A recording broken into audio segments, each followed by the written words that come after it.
On the Giza Plateau, in the shadow of the pyramids, lies a weather-beaten monument that has the body of a lion and the head of a man. Carved out of natural rock, there's no sure way to know how long it's been here. It's called the Sphinx. Egyptologists insist it was made 4,500 years ago when the three great pyramids were built.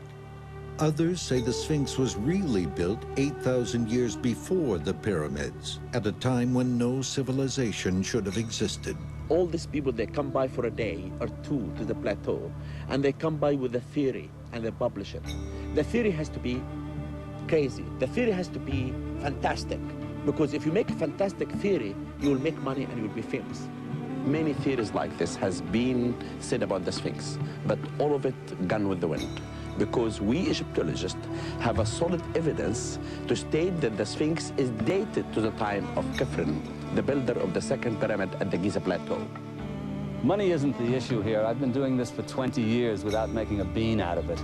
We've got to get to the bottom of this. The issue is to find the truth, and we require several disciplines to find out what all this is all about. I don't think that Egyptology is up to the task at all. To come to a site like this with a one-dimensional view, a narrow perspective, and to claim that through that narrow funnel we can interpret this site is a grave disservice to humanity, because it's prevented other disciplines from exercising their intelligence here. Robert Bovell, a construction engineer, and writers Graham Hancock and John A. West are the unorthodox observers questioning whether the Egyptologists' evidence really stacks up, like the claim that the head of the Sphinx is a rendering of Khafre. Frank Domingo, a forensic artist, joins them in the debate.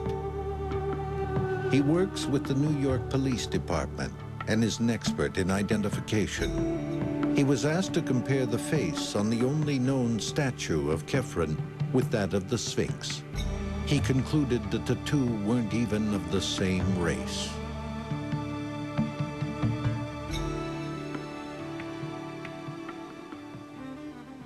After reviewing all the measurements, angles, and proportions, it's my conclusion that the Great Sphinx of Giza is not the same individual represented in the statue of the pharaoh Khafre. Despite the controversy, independent investigators aren't surprised. John West has some daring theories of his own about the Sphinx, starting with its head. Now you look at the head, you see that it's in much better condition than the body. Even though the head is cut of a much harder limestone, the difference between the condition of the head and the condition of the body is extreme. Perhaps even more important, the head is disproportionately small. Seen especially from the air, you see that the body of the Sphinx is long and flattened out, and the head almost looks like a pinhead stuck on the top of it. This, to us, is an indication that the head has been recarved.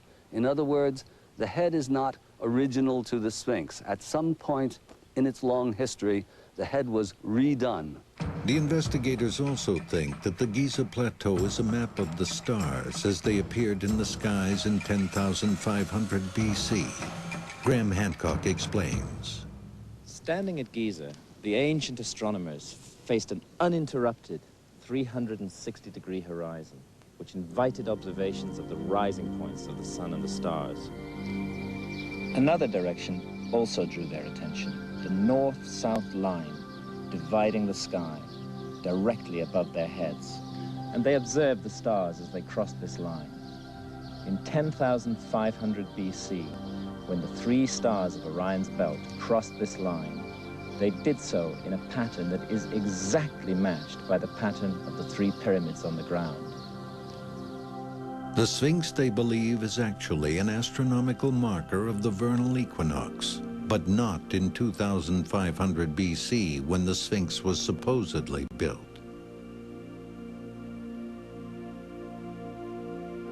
When the Sphinx is supposed to have been built, 2500 BC, the sun rose in the constellation of Taurus. It would have been utterly absurd for a pharaoh to have built an equinoctial marker in the form of a lion in that epoch. In fact, there's only one epoch when it would have been appropriate for the Sphinx to have been built in the form that it has. That was the age of Leo, beginning in the 11th millennium BC. Every 2,000 years or so, a different constellation appears behind the sun and a new astrological age begins. The last time there was an age of Leo was 12,000 years ago. Robert Bovell explains. At this special time in 10,500 BC, the sun would rise due east, directly in line with the Sphinx, at the rising of the constellation of Leo. Here comes the constellation of Leo breaking over the horizon. And here is the sun.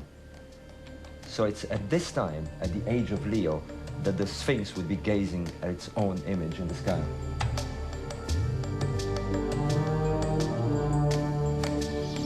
But if that isn't enough, there's more. Why is the Sphinx offset to the right of the main east-west axis of this pyramid, and why is that causeway sloping to the south of east? The ancient pyramid builders did nothing by chance. So what's the significance of this curious offset?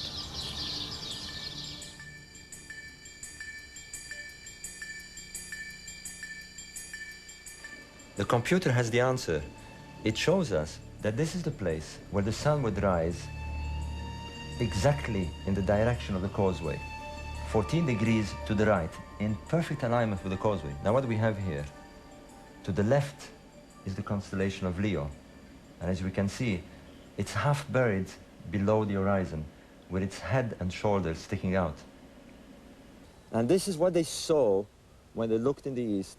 The sun rising along the direction of the causeway, and to the left, the Sphinx, half buried in the sand, with its head and shoulders sticking out of the sand, in the same way that the constellation of Leo would be seen rising over the horizon with its head and shoulders sticking over the horizon line.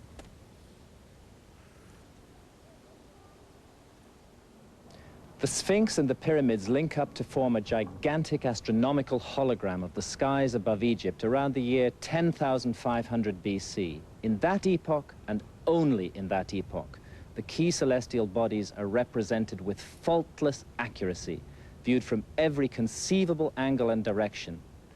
When we remember the uncanny precision with which the pyramid builders worked, it's impossible to ascribe such interlocking complexity to coincidence. What we have here is a massive and deliberate time marker for the epoch of 10,500 BC, almost 8,000 years before Egyptian civilization is supposed to have begun. Other evidence supports that date, especially the erosion on the Sphinx. John West believes it was caused not by sand, but by water. He says the evidence was there all along. Well, nobody was looking for it. It's a bit like if you're looking for potatoes, you can walk right through a field full of diamonds and see a lot of nasty, glittering stones. So the geology was simply taken for granted. Nobody looked for it, nobody found it. West's conclusion is based on the Sphinx's extremely distinctive pattern of weathering.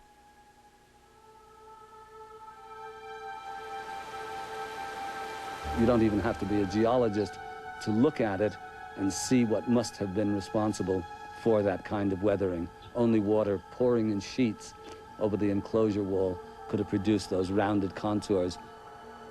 Though the age of any stone is difficult to determine, a history of the rock can be constructed by looking at the characteristics of its erosion. When stone is exposed to wind and sand, the telltale sign is that the layers appear soft and scoured out.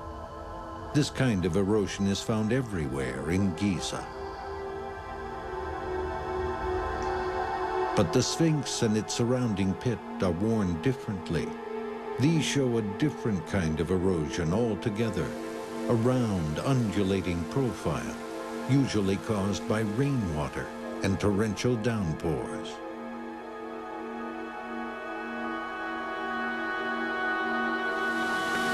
When confronted with this evidence, Egyptologists theorized that the flooding of the Nile could have caused the damage. West disagrees. No, absolutely not, because the Nile floods would come in from the bottom, and if it had been flooding by Nile waters, you'd have a different pattern of erosion. You'd have the walls undercut. In other words, you'd have the deepest erosion at the bottom, not at the top. And you also wouldn't get those deep fissures. West's discovery raised many questions. In a debate, geologists sided with West. Egyptologists have offered few replies to his conclusions. Journalist Paul Roberts covered the controversy. West is really an academic's worst nightmare, because here comes somebody way out of left field with a thoroughly well thought out, well presented, coherently described, beautifully written, full of data you can't refute, and it pulls the rug from beneath your feet. So how do they deal with it? They ignore it. They hope it'll go away. And it won't go away. Repair work done on the Sphinx seems to lend credence to West's theory. Here we're looking at a section of the earliest repairs. You see that some 2 to 3 feet of repair blocks were necessary in order to bring the Sphinx back to its original contours. We're told that these repairs were done within 300 years of the original carving of the Sphinx. Now the question arises, why would 3 feet of repairs been necessary over the course of just some 300 years? Egyptologists insist that the stone the Sphinx is carved from is of such poor quality that it weathered away 3 feet in just 300 years. This presents another problem. If the stone the Sphinx is carved from is of such poor quality, and the Sphinx was carved 4,500 years ago, it means that at the erosion rate of a foot a century, the Sphinx would have disappeared some 500 years ago. Well, it hasn't. Even if the repairs were done because of water damage, a major question is still unanswered. When was there water in the desert? The answer is surprising. At the end of the last ice age, about 12,000 years ago. This was a time in the history of mankind when the Earth was passing through an unprecedented upheaval. A tremendous cataclysm was taking place in the Earth 12,500 years ago. This was the end of the last ice age. There had been 50 or 60,000 years of relatively stable conditions with millions of square miles of ice covering the northern hemisphere. And suddenly, for reasons that no scientist has yet fully fathomed out, all of this ice melted in a span of just 2,000 to 3,000 years. The ice cap that covered northern Europe and America back then was 2 miles thick. The melting was sudden and widespread and created floods of biblical proportions. Egyptologist Fikra Hassan explains. Egypt experienced major and dramatic changes at the end of the Ice Age, particularly about 10,500 BC, when very high, exceptionally high floods covered the floodplain and ended things both in the Delta and the Nile Valley in general. West developed his theory. I think the history of the Sphinx goes something like this. Long ago, before Egypt became desert, the Giza Plateau was a fertile savanna. At its very edge was a large outcrop of natural rock. An unknown group of sculptors, taking advantage of its prominent position, carved the rock into a giant face. It may have been the face of a god or of a lion. Time passed. Shifting weather patterns brought torrential rain to the area, signaling the end of the Ice Age. The rains weathered the lion to virtually the shape we see today. When the rain stopped, the once fertile savanna turned into Sahara Desert. The wind-blown sands buried the statue up to its neck, for thousands of years, protecting the body and its telltale traces of water weathering. But what about the face? Still eroding away, diminishing in size. Possibly it was recarved. Certainly the 4th dynasty kings who built the pyramids around 2500 BC uncovered the Sphinx and further fashioned the face in their image. Pharaoh Khephren didn't build the Sphinx, he restored it. Proof of their theories, West and his fellow investigators point to another structure they believe could date to 10,000 BC. It too shows unmistakable signs of being weathered by vast amounts of water. It's the Osirion at Abydos. It was found early in the 20th century buried under sand.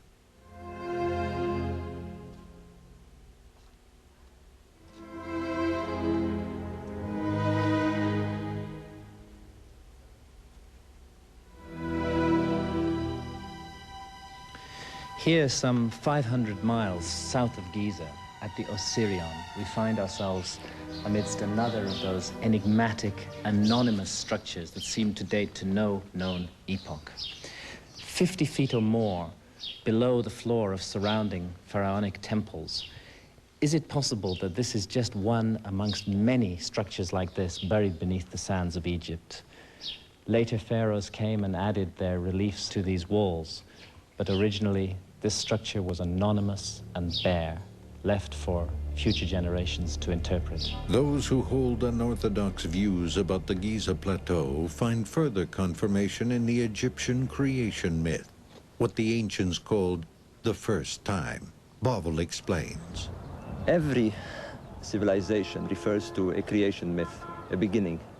But the Egyptians were extremely clear about what had happened in the beginning. They tell us the earth was totally covered with water, and that the physical, the material earth sprang out of the water, and we had a primeval mound on which creation began, on which there was the first dawn, the first sunrise. It's as if, for example, the king who built those pyramids was reenacting that moment, that time of the gods. It would be normal for them to want to commemorate it, to freeze it, if you like, in a grandiose expression. I think if there is the original primeval mound, that's it, Giza. Indeed, the texts refer to the place of Giza, of Heliopolis, as being the location of creation. Perhaps we should take them literally. They tell us that this is the place of creation. And what else we would expect of that fantastic moment of creation than monuments of this sort to commemorate it? Conventional observers don't think the ideas of Hancock, Bauval, and West are persuasive. To the Egyptologists, the new theories just raise too many problems. If we were to take the alternative view, think of what we're stuck with. We have an antediluvian civilization, and then you have nothing. You have nothing for how long? 1,000 years, 2,000 years? And then it starts up again. Where's the link? Where is the other evidence of this culture? Where? Show me a pot shard. Show me a tomb. Show me an inscription. Show me any other piece of sculpture. Show me any archaeological site that dates to this period. That's like telling Magellan, after he'd sailed around the world, that the world is still flat, because where are the other guys who've sailed around it? What's at issue here is the entire history of civilization. It may not have gone in a straight line from stupid old cavemen to smart old us with our hydrogen bombs and our striped toothpaste. Every sleuth looks for answers, for proof that will solve his case. An ancient papyrus exists that intimates there's hidden information yet to be found, secrets waiting to unfold. It's in the Berlin Museum and points to Thoth, the god of wisdom, who was said to have described the mysteries of heaven in sacred books. It's like a treasure map on which X almost, but not quite, marks the spot where the gold doubloons are buried. This ancient papyrus tells the story of how Cheops, the builder of the Great Pyramid, sought in Heliopolis for a mysterious black box containing the number of the secret chambers of the sanctuary of Thoth. What was this Ark of Thoth, some repository of ancient wisdom that Cheops needed in order to construct his pyramid?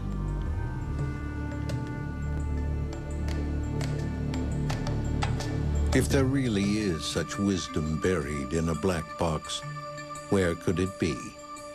It's possible it's concealed in the pyramids, hidden in some unknown chamber and blocked from view by those who wish to keep it secret.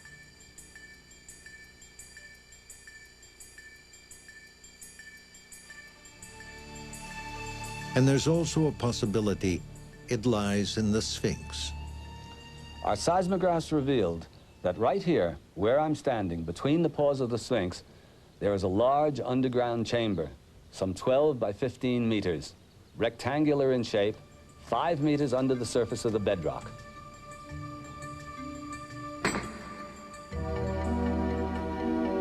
So far, official permission has not been given for the excavation. Perhaps beneath the paws of the Great Sphinx of Giza lies evidence of a civilization older than Egypt. For as long as recorded history, there have been stories of early lost civilizations. Egyptian priests spoke of one called Atlantis. Could the monuments on the Giza Plateau be clues telling us of the existence of a forgotten time of human history? The new breed of investigators wonder and continue to turn over every stone in the search for more evidence that will reveal the secrets of ancient Egypt.